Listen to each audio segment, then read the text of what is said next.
que tem aí a sua Bíblia, pode abri-la, pode ligá-la, lá no Evangelho de Mateus, no capítulo 4. E hoje eu queria falar sobre a quarentena de Jesus. Jesus também teve a sua quarentena. Então vamos ver como é que foi a quarentena de Jesus. Mateus 4, de 1 a 11. A seguir, ou seja, depois do seu batismo, Jesus foi levado pelo Espírito ao deserto para ser tentado pelo diabo. E depois de jejuar 40 dias e 40 noites, teve fome. Então o tentador, aproximando-se, disse a Jesus: Se você é o Filho de Deus, mande que essas pedras se transformem em pães. Jesus, porém, respondeu: Está escrito, o ser humano não viverá só de pão, mas de toda a palavra que procede da boca de Deus. Então o diabo levou Jesus à cidade santa, colocou-o sobre o pináculo do templo e disse: Se você é o Filho de Deus, jogue-se daqui, porque está escrito: Aos seus anjos ele dará ordens a seu respeito, e eles o sustentarão nas suas mãos, para que você não tropece em alguma pedra. Jesus respondeu: Também está escrito: Não põe à prova o Senhor, seu Deus. O diabo ainda levou Jesus a um monte muito alto, mostrou-lhe todos os reinos do mundo e a glória deles, e disse: Tudo isso lhe darei se prostrado você me adorar. Então Jesus lhe ordenou: Vá embora, Satanás, porque está escrito: Adore o Senhor seu Deus e preste culto somente a Ele.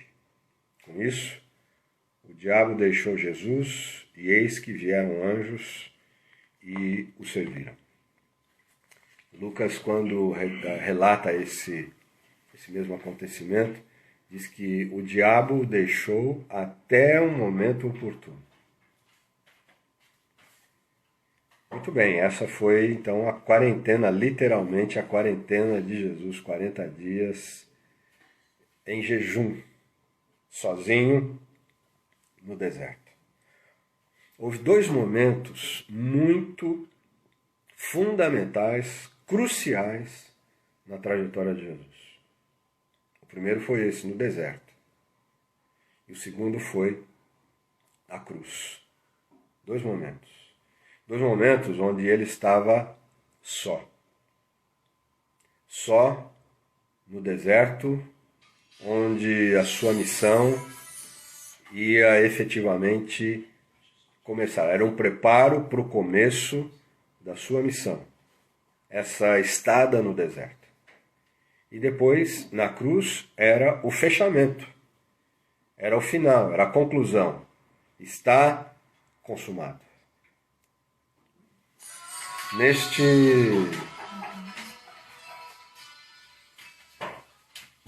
Nesta situação, nessa condição de solitude, no deserto, Jesus estava para se organizar a sua mente, olhando para a missão extraordinária que tinha pela frente, para se fortalecer espiritualmente.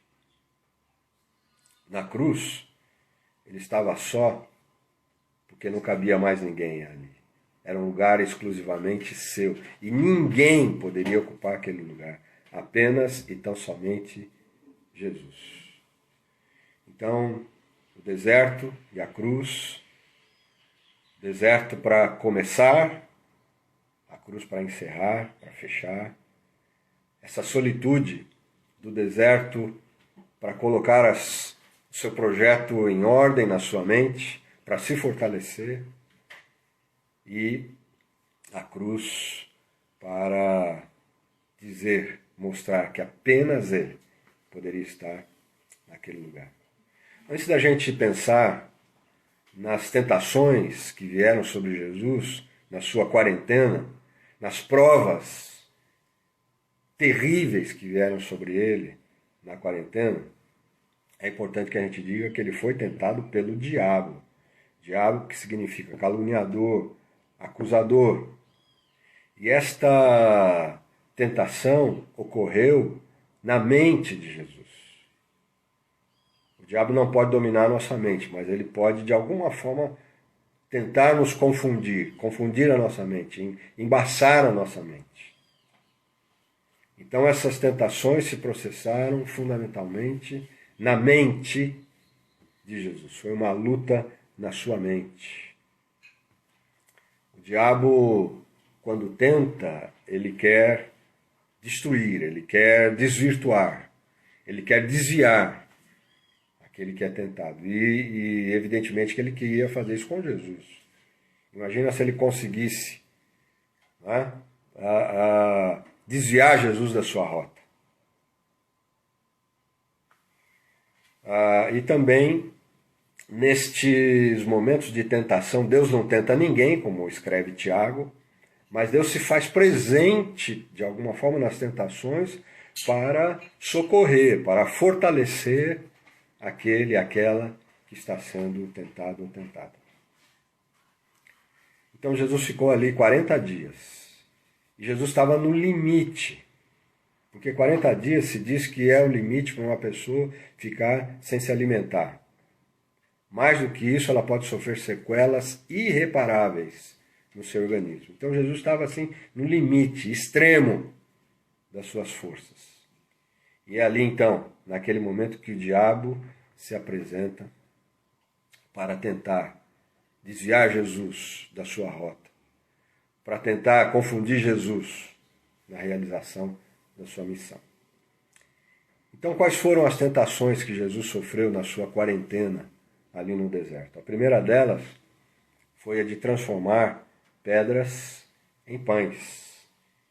O inimigo então se apresenta, o diabo se apresenta e diz para Jesus, sopra na mente de Jesus esse desafio. Se você, né, é o Filho de Deus, se você é o Filho de Deus, começa já a querer questionar Jesus. Se você é o Filho de Deus, mande que essas pedras se transformem em pães. Evidentemente que o diabo queria que Jesus fizesse algo em benefício próprio. E quando a gente lê os evangelhos, a gente vai observar que Jesus nunca fez um milagre em benefício próprio. Sempre em benefício do outro, dos outros. Então não havia espaço na missão de Jesus, no coração de Jesus e na mente de Jesus, espaço para o individualismo.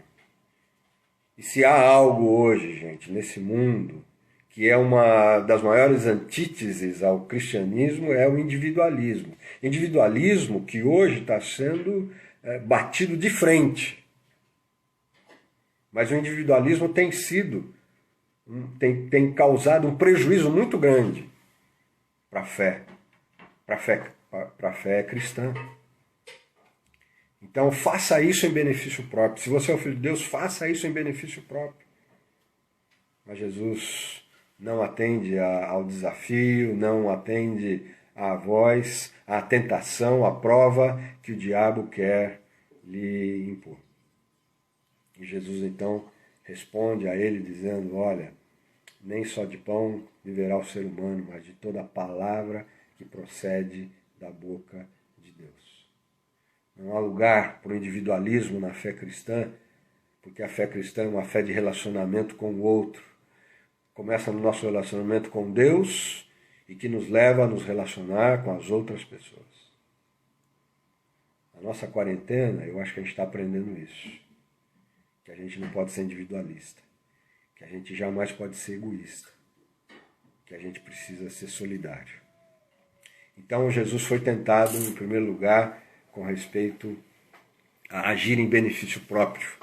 E ele não fez isso. Aí o diabo, então, não se dá por vencido e ataca novamente Jesus. Né? E ele diz, então, se você é filho de Deus, leva-o, né, naquela viagem mental, né, a cidade santa, e vai no lugar mais alto lá do templo e diz, se você é o filho de Deus, jogue-se daqui. Jogue-se lá embaixo, mais ou menos 90 metros de altura. Porque está escrito, e aí o diabo terrível usa a Bíblia. E a Bíblia tem sido usada por muita gente má, para justificar suas maldades, inclusive. Aos seus anjos ele dará ordens a seu respeito, eles o sustentarão nas suas mãos, para que você não tropece em pedra alguma. O diabo cita aqui o Salmo 91, versículo 11. Jogar-se do lugar mais alto do templo. Era a tentação de dar um show. O show da fé. Era a tentação do marketing, da propaganda, da autopromoção. E o diabo então quis tentar Jesus nesse sentido, para que ele desse um espetáculo, para que os holofotes se voltassem para ele, para que ele, assim, chamando a atenção das pessoas, pudessem então, por essa ação espetacular, espetaculosa, por esse show, atrair pessoas para ele. Só que a espiritualidade de Jesus não é um show, não é exibicionista, não é competitiva. Quem vai pular do lugar mais alto? Não existe lugar na fé cristã, na espiritualidade de Jesus, para esse tipo de coisa, para esse tipo de bobagem, para esse tipo de ilusão. Jesus então diz ao inimigo, ao diabo, que não se deve provocar a Deus. Não se deve provocar a Deus. Para que se colocar desnecessariamente numa situação de perigo e dizer, Deus vai resolver isso aqui? Para que comprometer o nome de Deus? Isso tem acontecido, já tenho ouvido isso. Gente que diz ter uma oração poderosa, gente que diz que tem um acesso especial a Deus e que quando ora, cura e diz, olha, já orei, ele está curado, não precisa mais tomar remédio. Deus curou, não precisa mais de remédio. Histórias reais, que ainda acontecem. Isso é colocar Deus à prova. Isso é brincar com o nome de Deus. Jesus jamais faria isso. Então a tentação, a segunda tentação foi a tentação de dar um show, de fazer um espetáculo. Mas Jesus não se rendeu a esse tipo de coisa. Em terceiro lugar, o diabo então não desiste. Ele vai novamente a Jesus e nessa viagem mental ele diz, né? O diabo ainda levou Jesus a um monte muito alto, mostrou-lhe todos os reinos do mundo e a glória deles e diz, tudo isso lhe darei, se prostrado você me adorar. Aqui o diabo mostra bem a sua cara feia. Ele, em primeiro lugar, mente, pois ele é um mentiroso. Ele é o Senhor, é o pai da mentira, ele é o Senhor das fake news. O projeto, a ideia das fake news nasceu no inferno. Fake news vieram diretamente do inferno. E o diabo, então, é um mentiroso por excelência. Tudo isso te darei. Ele não é dono de nada. Ele é chamado de príncipe desse mundo, mas ele não é dono. O Senhor de todas as coisas é Deus. Então ele começa com uma mentira. Tudo isso eu vou te dar. Não vai dar coisa nenhuma, porque não é dele. Mas mostra a sua crueldade. Ele chega ao absurdo de dizer que Jesus deveria se prostrar diante dele. Se você se prostrar, é a crueldade de prostrar o outro, de ver o outro nos pés, humilhado. Isso é diabólico. Então, esse é o diabo. E ainda ele diz, se você me adorar, se prostrado você me adorar, a sua ambição sem limites. Ele queria ser Deus. Ele queria e quer estar no lugar de Deus. Então, gente, a quarentena de Jesus foi uma experiência horrível. As tentações que Jesus sofreu foram ferozes. Como eu disse, Jesus estava no limite, no limite. E o diabo então vem e tenta iludir, finalmente tenta iludir Jesus. É a tentação de negociar o sagrado. Jesus não negociou a sua missão. Jesus não negociou o amor do Pai em troca dos reinos deste mundo que o diabo lhe ofereceu. Não há preço para o Evangelho. Não há preço para essa relação amorosa, filial, paternal com Deus. Essa relação fraterna com irmãos e irmãs. Não há preço. Isso não pode ser um negócio. Não se pode visar lucro através do sagrado. Isso é uma blasfêmia. Jesus foi tentado terrivelmente. Mas ele não cedeu a um caminho fácil. Jesus nunca pretendeu conquistar as pessoas pelo estômago, pelos olhos ou pelo bolso. Jesus conquistou as pessoas, queria conquistar as pessoas pelo coração. É o coração. A mente, o entendimento. Nós então recebemos de Jesus essa espiritualidade maravilhosa, saudável, que sustenta a nossa vida. A espiritualidade que não é individualista, que não é egoísta, que não pensa em si próprio ou si próprio. É a espiritualidade que não está preocupada em dar show, não está preocupada com os holofotes, com os palcos, mas é a espiritualidade da discrição. É uma espiritualidade que não negocia com o sagrado, que não faz da palavra de Deus um produto que se vende. Nós não estamos, como tantos outros, escrevia Paulo, mercadejando a palavra de Deus. O sagrado não tem preço.